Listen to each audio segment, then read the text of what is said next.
Hey, welcome to Dentistry Gone Wild. This is the official podcast for mobile and teledentistry. Now, if there's another podcast, it's an imposter. I'm just kidding. But they behind us. No, I'm just kidding. But no, we're the best, but I'm not kidding. So we're excited to be here with you today as usual.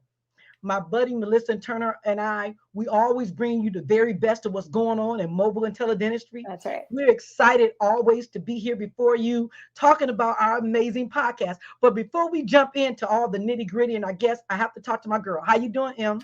You know what, Sonya? It is fall and I'm loving it. It's cooler. We don't have this climate change going on. It's so hot, right? Like in the summer in Portland and I'm sure in Florida too. But anyway, I am good. I'm just excited to spend a couple hours with you today because that's my favorite part of the day. So thank you for asking. How are you doing, Sonya? I'm good. I'm good. Now, you guys had an unusually hot summer this year, didn't you? Because Yeah. you're just like melting. You're just melting all the time we're talking. Seriously, I know. I was like, there were some meetings where I was like, I can't even hide the sweat that's coming down my face right now. So I just had to like own it, right? How do you But you know own that that? sweat was kind of sexy. It was kind of like a hot girl, like a hot blonde sweaty. I was trying to splash water on my face, so because I was getting a little jealous because you were like looking like you were like flush, and I was like, well, I want to sweat. So, It's but dewy to the extreme, right? It's dewy to the extreme. listen, now the girls have been back in school. They are. So how is that working? Oh You my gosh. know, Okay. So, Sonya, you've been around the block a time or two with your kids, right? So, you know how it is to like get the kids into the school routine. And even it's like a shift in parenting because this is the first year, even though my oldest is now in first grade. This is the first year we're in like summers off, now school, now summer's off, right, now school. Like right. that whole routine, it's a lifestyle change. And so we're getting used to that. Last year, my oldest was in virtual school the whole year, so it didn't really matter. She was in her pajamas and summer came and it wasn't a big change. But now this year, ooh, we're trying to, okay, Sadia, Andrew and I are trying to figure out what kind of parents we're going to be. Are we going to be like the really involved parents that are on PTA and like in the classroom, or are we going to be the hands-off parents? So what's your advice there? You know when our guest can add something to it because he's about 100 years old. But but this is what I recommend with children. I am very hands on. All the kids came to my house because this is something that I treasure. You know your children by their friends.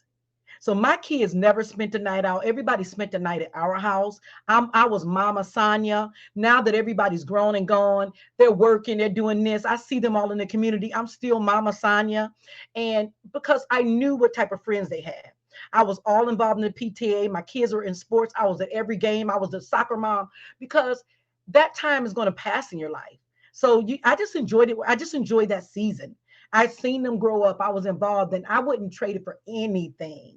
So I knew their friends. I knew who they hung around, and I was involved. I was never hands off. I picked my kids' teachers. No, because let me tell you, you laughing. Okay, so my middle boy, who's in that's going to school now to be a doctor, he was the smartest kid I had. I hope my kids are not listening, but he needed a teacher to push him.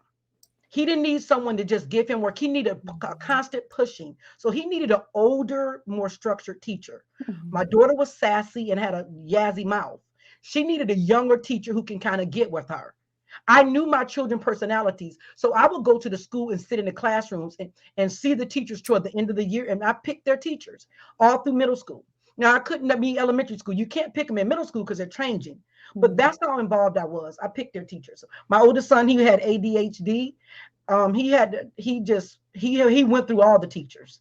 So, so that's just me. I don't regret it. I enjoyed every step of parenting. So that's You're just my You're such an amazing mom. Like, I would have loved to have you a mom. Is it kind of weird? That's kind of weird to say that. But you know what? well, I'm almost to be We're old gonna enough. roll with I know the it. guest could be your great grandfather, but I'm almost to be.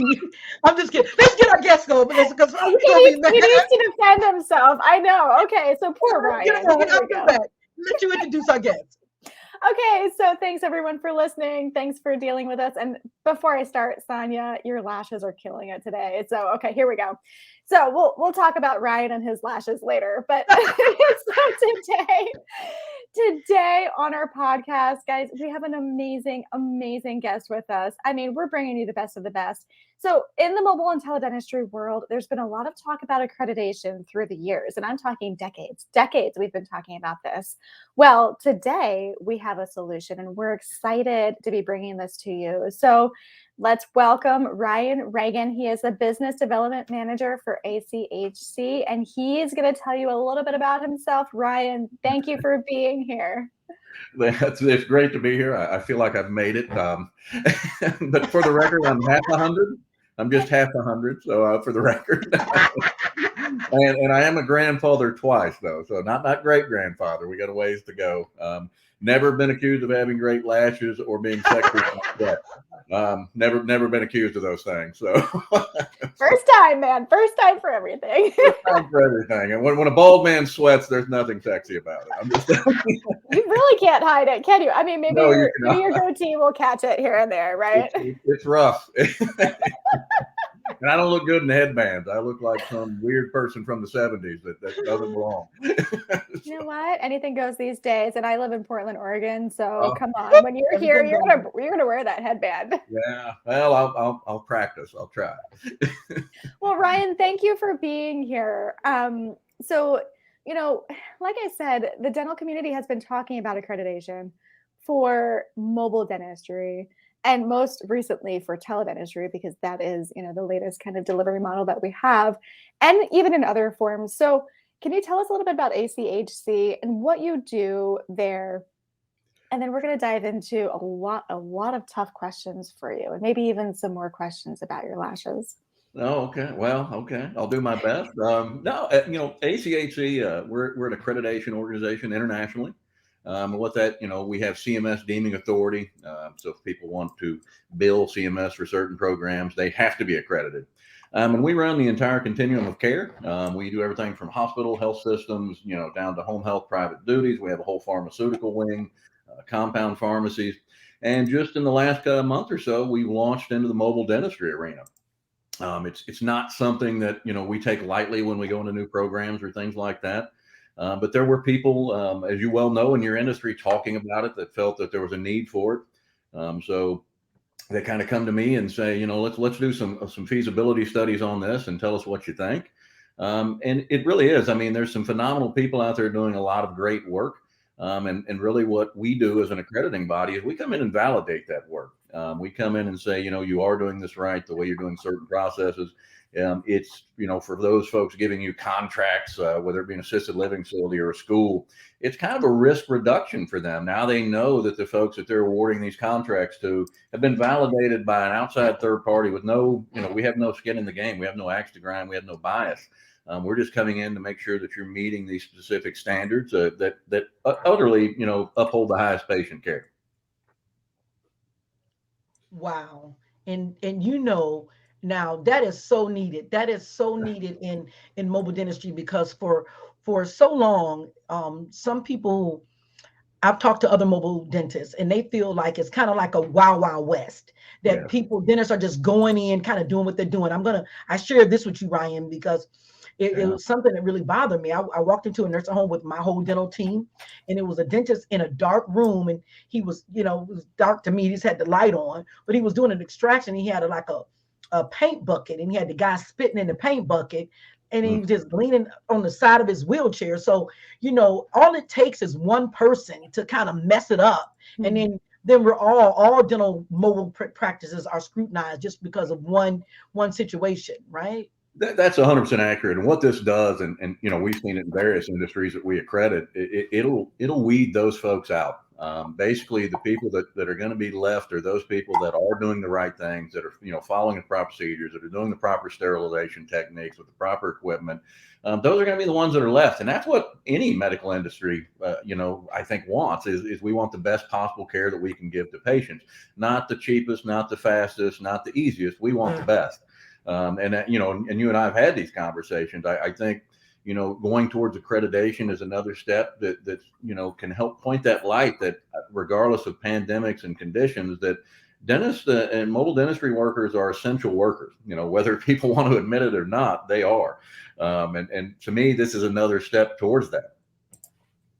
You totally get it. And that's what Sonya and I like talking to you a lot, because you totally get the value of taking healthcare to the patient. And it's just sad to hear those stories that Sonya was talking about. Sonya, I don't like to think about that. I mean, there is no excuse now for any dental provider to have a bucket, right? Or to even spit into a sink anymore beside the patient chair.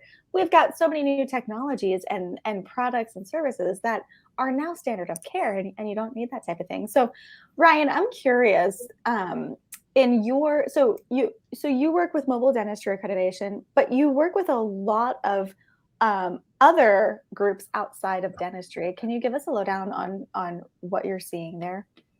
We, like I say, we do a lot in the home health and hospice arenas, and they were hit pretty hard, during the COVID pandemic, and kind of still being are with the new cases. So we see a lot there. Just the everyday struggle, staffing, is a big issue nowadays. Is just getting the folks to work, and finding those that are willing to come to work every day. So we see a lot of struggles there. Hospital systems, a lot of burdens, a lot of full beds, CAHS, what we call CAHS, critical access hospitals. They are, these are really remote hospital systems that are out in the rural communities, a lot like mobile dentistry are, and they're just full up. They're being hit extremely hard. But they're, at the same time, these are the cornerstones, these are the backbones, especially in the rural markets, and the underserved markets. Without these, necessary, hospitals, these nurses, these workers, these dentists, these mobile dentists, healthcare is not going to get better. It's only going to get worse. It's humorous to me in a way. It's humorously sad to me, I guess I should say.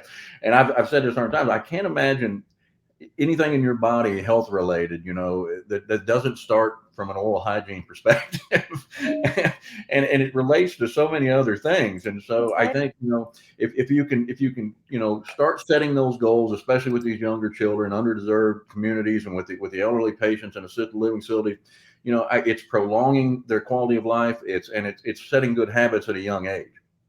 Mm-hmm. Mm-hmm. Can you walk us through the process of what accreditation looks like? If somebody was interested and they're like, I don't know if I can do it. I don't know if I can afford it. I don't know if it's something for my organization, if it's right for me. Can you walk us through that process? Sure. And that's the thing. I know, for most folks in the dental community, they kind of look at accreditation. A lot of them, that's a lot of what I spend my time doing, is kind of explaining what we are as accreditation. We're not an educating accreditation body. We're the actual kind of quality and standard of care accreditor. So what it is, we have websites, obviously, and you would go onto our website, and you can actually go to a Customer Central that we have, and you open an account, and you would download the standards. And then you could kind of see those standards and see what they are. Now we have some tools and tips, that we'll give you along the way, but the standards are pretty much 7 sections. They kind of break them down. And it covers just various aspects from, management. It'll cover, your kind of OSHA plans, just different types of things, fire safety, these types of things. It basically kind of checks everything in your box, like, again, sterilization of your equipment, how things are being stored, things like that. It'll run it down. So once you would fill out that Customer Central account, download the standards, we would have somebody call you, kind of fill out your needs and say, what it is that you're looking for, how large is your organization, because the pricing model is kind of based on how big you are. If you're a person with one mobile unit, or you go out and set one pod, it's dramatically lower price range. We understand that we're not going to charge you $10,000 or $20,000 to come out and do one mobile facility. And so we gauge it just based on your quantity and how many services you have that are out running as far as mobile units go. And it can vary as well. We offer different services if you want them, like mock, kind of gap analysis. We'll come in and help you look at things. Not something we do all the time, but if somebody really requested it, it's something that we will do. And then we kind of, provide you with some checklists, like, these are the kind of things you need to have in order. And honestly, we understand a lot of mobile dentists at current time, they do this stuff. They just don't really keep it in an organized file because they've never really had to. And so a lot of them will kind of seem overwhelmed by it, but it's really not that overwhelming. It's kind of doing what you already do. And now we just want you to organize it. And we want you to put it in specific places. So if somebody walks in, they can say, where is this? And you can produce it. That's really what it is in a nutshell. And we're kind of there to hold your hand every step of the way. Once you kind of feel you've got all these situations in play, you'll have what they call a dedicated account advisor. and they'll work with you the whole time. And when you say, hey, we've got this, we think we're good to go, then we'll get you on a schedule, and a surveyor will come out and they'll go through the survey process in the facility. They'll go through the survey process out and actually watch some patient care. That's pretty much it in a nutshell. Then we take all the findings we have. We'll put those together. We bring them back. We let our teams review them. If we had some findings where something wasn't exactly right, what we'll do is send it to you, and then you will provide us kind of a plan of correction on how you fix those. And after that's done, then we can move forward to granting you accreditation. And hold on, let me get. I'm not perfect with this. Let me get out of this. Exit solo. I'm trying to be extra. And let me tell you something. What you said is so true, because our mobile dental company is in the process of being accredited, and the team came down, they sat with us, they walked with us, they made us feel comfortable. They let us know what we needed to correct, not what we connect, but they told us what areas we needed to work on. So it was very user friendly. I really enjoyed that, and I feel comfortable going into the next step. Yes, one thing we pride ourselves on is customer service is a huge thing. Education is something we definitely pride ourselves on. But we don't have a punitive approach. We look to coach, not catch. There may be 3 or 4 ways for your organization to meet a standard. We want to know which way is going to work best for you. We're not just going to say, hey, you're not meeting this, figure it out. That's not really what we do. We're kind of there telling you, hey, you're doing this. If you just document this right here, you're going to meet this standard. We're working with you. We don't ever just throw people out there on their own. We like to educate. Education is the key to everything we do. We always lead with education. It's kind of our motto. So we always have that. You'll start to see webinars and just different types of thing in mobile dentistry that we'll be doing soon. Can't wait to get that out. Hopefully I can drag you two into some of them if you're not too busy. I know you're big stars now and you're taking the time for a little guy like me, but So really, it's all right. For real. Well, do you want my autograph? I can send it to you. Right? Yeah, please do. I love the way she's so humble. No, but see, here's the thing though. As a clinician, as Sonya, a practice owner, we don't have time to take the magnitude of what you guys do and implement it. I mean, we're all coming back from COVID. We're all like, okay, we can get back to the norm. And so for you to take the weight of that, the bulk of that, and come in and say, here, let us help you. Let us be a third party that helps get you organized, helps get your systems and processes down. That is so valuable. And I'm just excited to hear about Sonya's journey going through this with y'all. And as more and more providers start to go through this with you, I'm just excited to see what can come. It's very exciting. Sonya is on it, by the way. Let me tell you, her team is on it. They are moving it. I'm telling you right now, they are on point. It is, it's not the only industry this is in. We in other areas that we accredit, there's been state agencies or different types of agencies that say, oh, we want to do some accreditation, but then they realize that that's not really their scope, and that's like a whole other business unit you have to create. And so then they kind of come back and say, hey, how about you just come in and do this? And we're like, okay, we're more than happy to help you out. Because in the end, I mean, that's it. What it's really about is about patient. That's what it's about. It's all about the patients. We believe in providers. We know a lot of payers, the reality of it is payers want people that are accredited. They want people that have been validated, before they start just dwelling out money. We've seen it time and time again. Accreditation kind of got started years ago in the DME industry. A lot of fraud, leg braces and back braces, and there was a lot of fraud. And so the payers were tired of bidding, having fraud committed against them, paying out these millions and millions of dollars every year to nothing.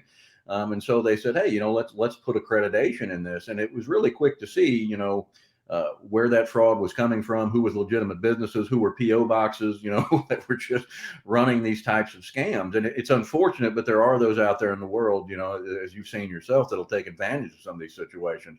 And then that's where we come in. Hopefully for us, It gives the patient's family a peace of mind. It gives the person that you got the contract from, like I said, with assisted living facility or whomever, it gives them some risk reduction and peace of mind.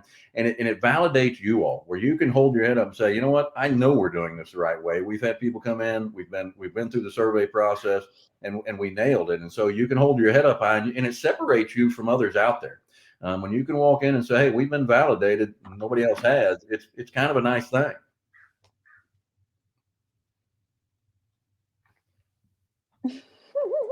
Did we lose our production manager? Well, Ryan. She's probably looking at those lashes. I don't know. There you go. Well, Ryan, one final question for you. Will we be seeing you at the National Mobile and Teledentistry Conference coming up in Vegas? Yes, absolutely. You will see me there. You will. I've been to a couple conferences already, and I got to tell you, I've never seen a more tight-knit family unit of people in one industry. It's really amazing. I've met some phenomenal people. So it's been really amazing for me, but I will be there. We are looking to do some promotions there. So, we'll kind of keep under wraps everything we're doing, but you'll see us out and about. You'll see hopefully some big things from us, and, we'll have the booth set up. I'll be out mingling. You can't miss me, obviously. I mean, I have a face for radio, so you'll spot me right away. No, I'm looking forward to it. Everything that I've seen, it's going to be just an incredible event. So I'm really looking forward to it. I'm actually going to bring my wife. I'm going to drag her out there with me. So somebody's got to keep me in line in Vegas, I guess. So that's awesome. Okay. Well, here we go. As far as troubleshooting, Sonia's internet dropped. So I think we're still recording. So what we'll do is we'll say bye to Sonia. We'll say bye to the audience. And if any of you want to reach Ryan and ACHC, you can see them in March at our conference, or you can go to, what's your website, Ryan? www.achc.org. Good. And you'll be seeing some things coming through the American Mobile and Teledentistry Alliance pretty soon about it too. So, all right, everybody, thank you for joining us. We will see you again on another Monday. Ryan, thank you for being here. It was my pleasure. I'm thrilled. I can now tell people that I have made it. I've reached my pinnacle. So it's, it's gravy from here on out. We love you. We love you. Thank you, Ryan. And we'll see you all again next week on Dentistry Going Wild. Bye now. Thank you.